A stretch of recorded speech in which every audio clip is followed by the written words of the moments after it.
In the mountains above Keno, Rick Ness is out to prove he's a heavyweight gold miner.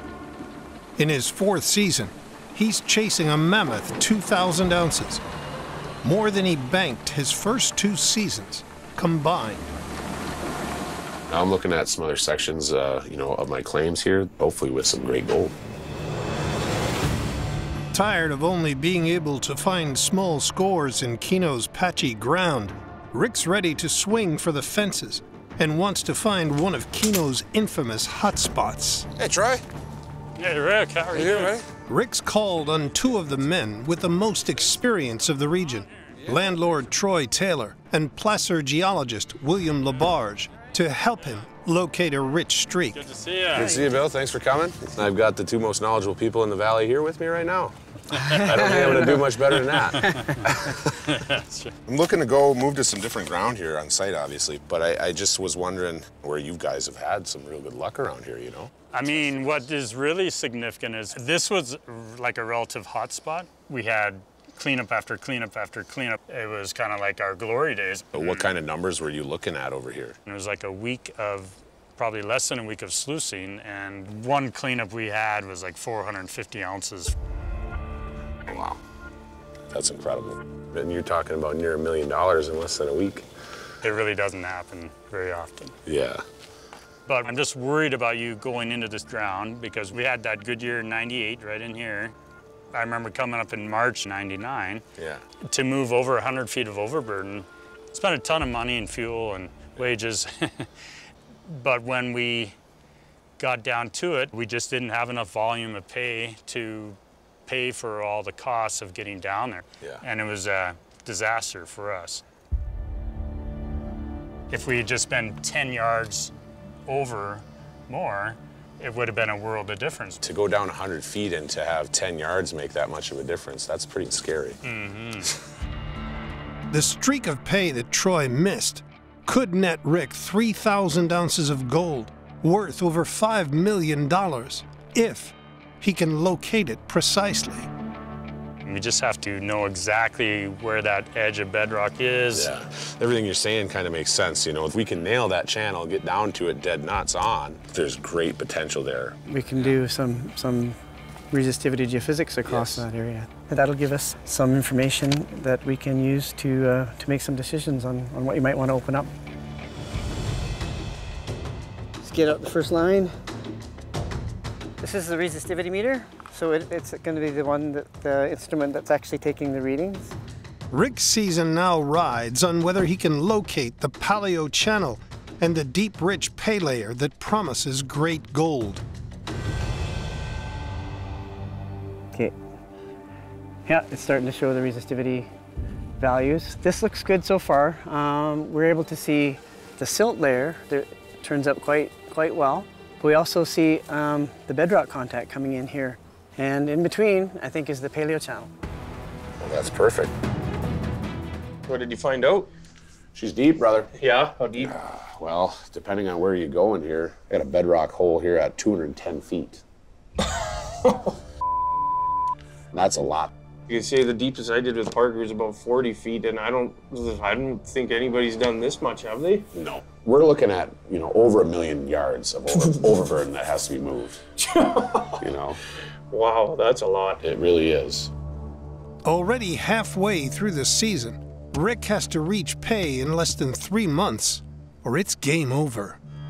This is a big undertaking. The gold results, it's there. Yeah. You know what I mean? So what do you think? You want to get on it, or what? You a little nervous? This is like the biggest gamble I've ever taken, mine. It's just a fact. Well, dude, I mean, if we can do this and pull off our target, that's a lot to say about what can be done in a short period of time with a small crew. Yes, sir. It's deep, but that channel looks clear as day. Rick and his crew need to move over 1 million yards of dirt in just under 3 months to reach the gold-rich ground before the end of the season.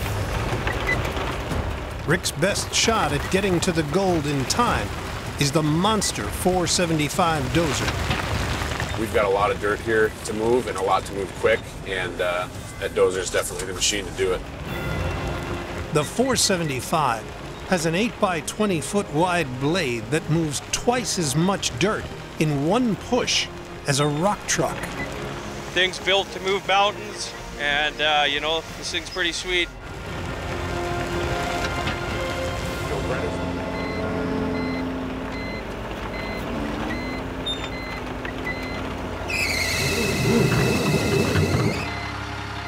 That's not good. Hey Rick, you got a copy? Yeah, go for it. There's some weird sensor going off on the dash here, and the power kind of keeps going up and down, like it's almost derating itself here. Sake, it's the last thing we need right now. I'm trying to open up this much ground. I don't want to risk losing this motor. Nothing's cheap on something this size, so. No, we definitely want to look after that thing. I mean, I cannot afford to blow an engine in that thing. We blow that motor, I mean, $250,000 minimum for a new motor for that thing. So, without having a mechanic here, I mean, all we can do is shut it down and to try and get a tech here. And yeah, you bet. Sounds good, buddy. Thanks. I'll get a hold of you shortly. Thanks. All right. It's not fun not having a mechanic here. Very frustrating, you know. We had someone here that's trained to do the bing, bang, boom, done, and we're back at the races, but that's not the case.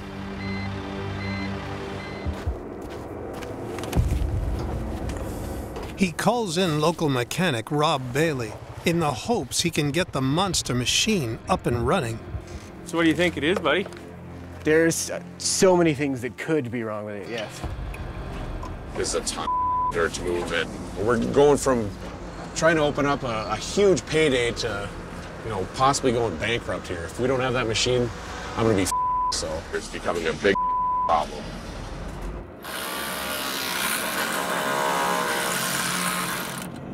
If it's this wiring, that's relatively cheaper to fix. But there's about 1 million wires under there, and there's no way to remember which one is which.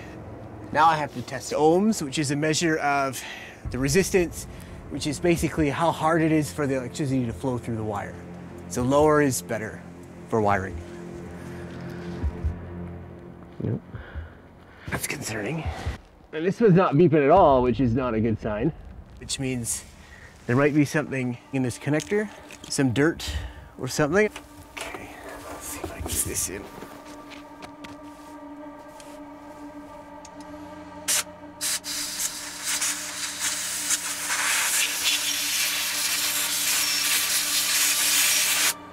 I'm just blowing all the dust, as much dust as I can out, and hopefully that'll fix our problem. We'll have to test drive it, and hopefully we don't get any bad pressure readings. We'll know once we run it for sure. Okay, I'll jump in there and get it going. Here you go.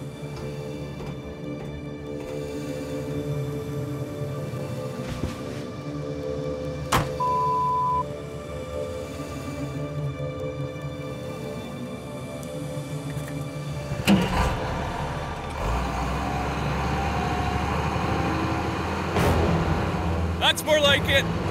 Seems to be working good. Nothing's blinking or...